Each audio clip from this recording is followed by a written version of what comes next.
In the last video of this series, we left off with having just completed the first layer pour of the River Charcuterie board.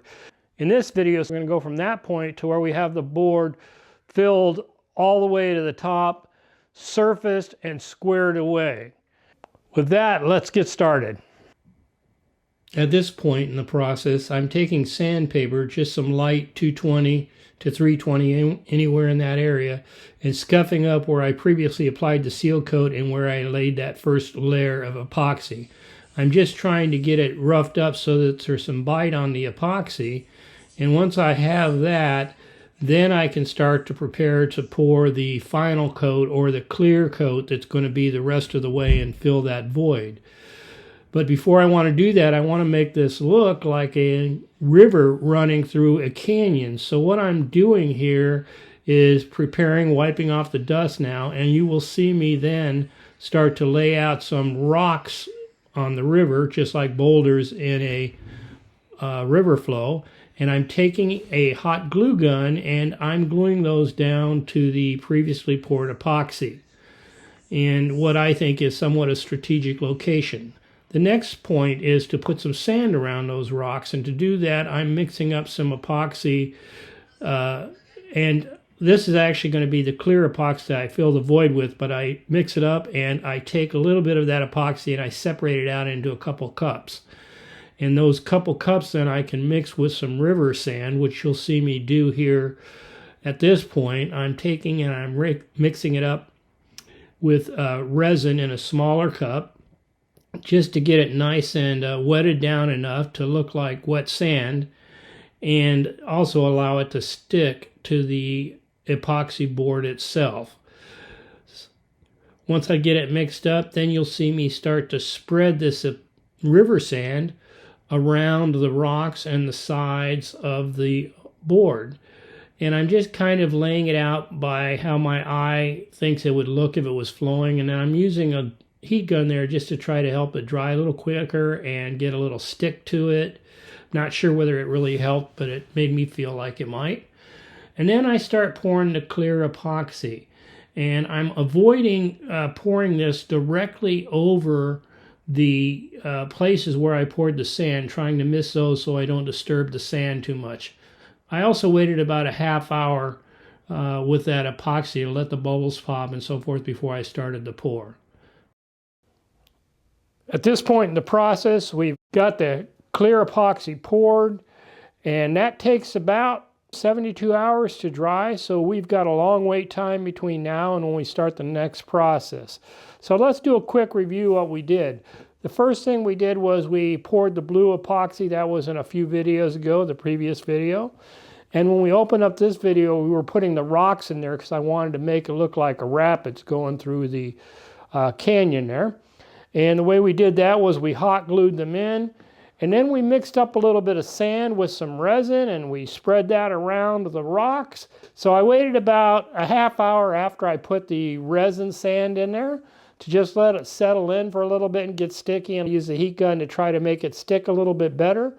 Then I took the epoxy, which had been actually mixed up about 30 minutes before, and been settling down with the bubbles and so forth, and I started to pour that in there. So that's what you saw me, was me pouring that in there and being careful not to hit right directly on the sand and disperse the sand. I didn't want to take a chance that I was going to cause that to kick up. And so I filled that up with the clear, and that's where we sit right now. The next step will be to wait for that to get hard, and then we'll go and surface the board. And that's the next part of this video, is surfacing the board. So stick with me and you'll see how we do that. Let's take a look. The first thing that I did was I surfaced the bottom of the board, and I could have surfaced a little bit more to get some of this epoxy that was in the grooves done, but I didn't need to surface it anymore. Just had to get it flat enough so there was no wiggle in it. And now I'm going to go through the process of setting this up for surfacing on my CNC. And the first thing I want to point out is I have it locked into a frame, same frame I always do, which means it could wiggle if you don't tighten it down good enough, so you want to make sure you do that. One thing I want to point out is I do not have my clamps I'm using these side clamps that you see, and I am going to go at least 2.5 inches past on the ends. So I'm actually going 2.7 inches past, which means I have to be extra careful about where my bit goes so I don't hit this clamp up here. It's wide open this way, but not this way. So I have it going 2.7 inches. The bit is 2.5 inches. And so I have to be very careful that I don't hit this clamp up here. So at first I'm just going to remove that clamp. I don't need it. And then after I watch it move and I'm sure how far it's going, then I can clamp it down if I feel like I need to, but these side clamps should do the trick.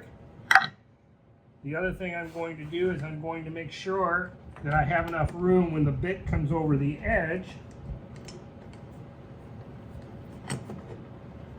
that it won't hit the clamps here on the side. So what you see me doing is adjusting my clamps so that there's enough room on the side for the clamp to run without clipping my clamps.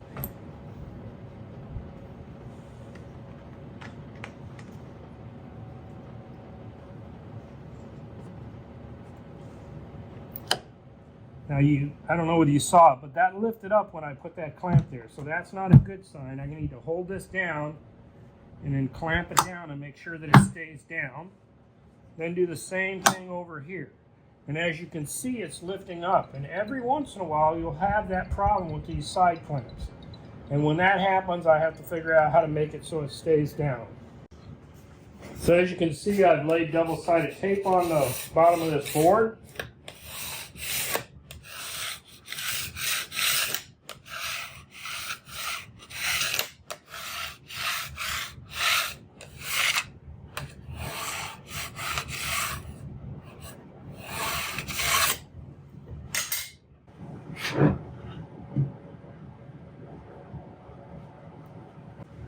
Now that shouldn't go anywhere at all with it stuck down like that. But just to make sure, I will put a little side pressure right in the middle. Making sure that it is just a slight pressure, not a bunch of pressure. Not enough to lift it, but just enough to snug it in there.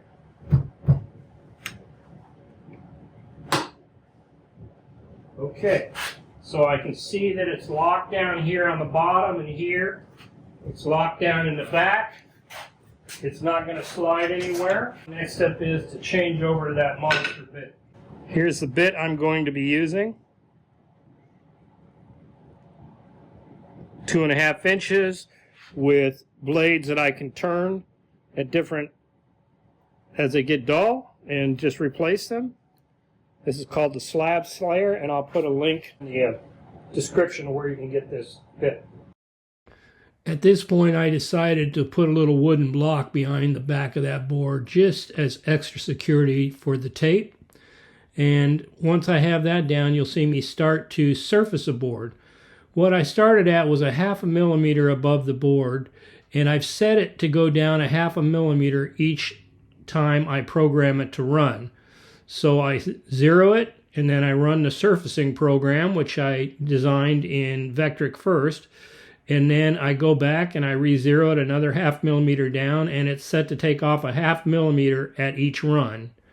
When I get to the point where I'm satisfied with enough of the surface being taken off, then I can stop the surfacing. You'll notice that there's still a little dip on the corner, so I'm going to make one more run on that. What you'll notice that I do is I'm going to zero that using the paper method, so I get right to where that surface is. And once I zero it, once again, I'm going to go down a 0.5 millimeter. I'll use my program to go down a 0.5 millimeter, and I should be done. Sure enough. The way this looks, I just finished surfacing. That Slab Slayer did a nice job. I have a couple weevil holes that I'm going to need to fill. At this point, I flipped the board over to finish surfacing the bottom, because you remember I had that resin still, because I had that low spot up there in the corner. That's what you saw me rubbing there. And I'm going to go ahead and take off a 0.5 millimeter to 1 millimeter, depending on what it takes. It looks to me like it was going to be one pass, which is a 0.5 millimeter. You saw that clear part disappear up there in the corner.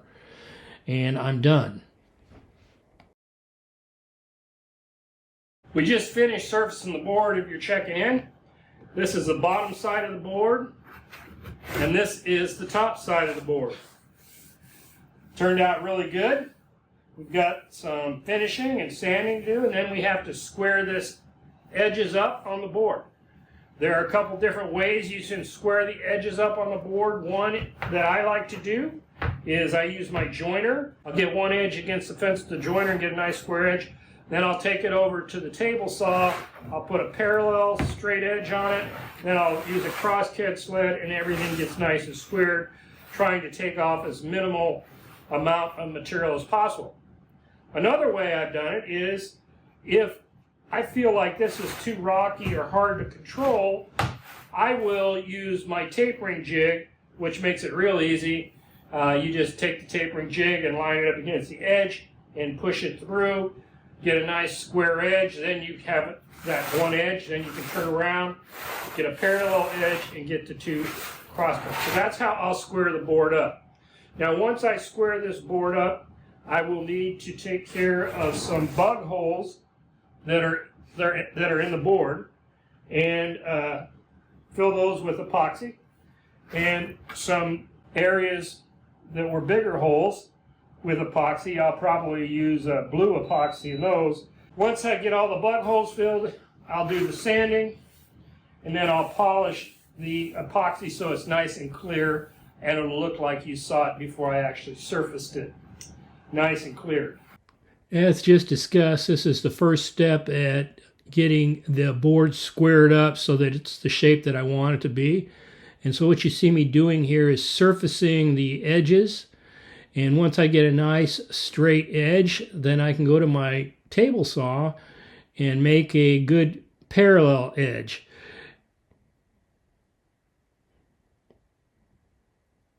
Now that I've got that parallel edge, I'm all set to use my crosscut sled to cut the ends to the right length. And you can see that little bit of epoxy hanging off the edge there. I'm going to go just beyond that, trying to minimize the amount I cut off. But because I have two square parallel edges, if my crosscut sled is square, it will be square. Once I get that cut, then just to make sure so there's no possibility for error, I measure it with a square that I can rely on. Now that it's square, it's time to move to the next step in the process, but I think that'll be a future video. Well, this seems to be a good time to stop the video in this part of the series. Up until now, we went through how we measured the board, how we fitted into the form, how we poured the first layer of epoxy, and also covered how I placed rocks and sand in there. And so I think you've learned quite a bit to this point. And in this video, what we did was we actually went through the point of where we surfaced the board and squared it up so that we have a nice square board. But that's not the end of the process. The next steps in the process is to fill the little bug holes and the other little holes that were in the board that weren't filled when we first poured the epoxy. To see how we do that, you're going to have to come back to the next one. And then the most important part is how we sand, finish, and polish that board. This board becomes quite impressive looking when we get done with the polishing process. And that will be covered all in the next video. So if you want to see that, make sure that you're subscribed and hit the all button so you get notified when I release that video in the near future. Also, if you think I deserve it, would you give me a thumbs up? And if you have some comments, I'd appreciate getting those too. I enjoy reading those, both the good and the constructive criticisms. Both work out good for me. Until we meet again in this medium, I hope you're having an opportunity to go out and make something neat in your shop. And I look forward to the next time we meet in this medium. Have a great day.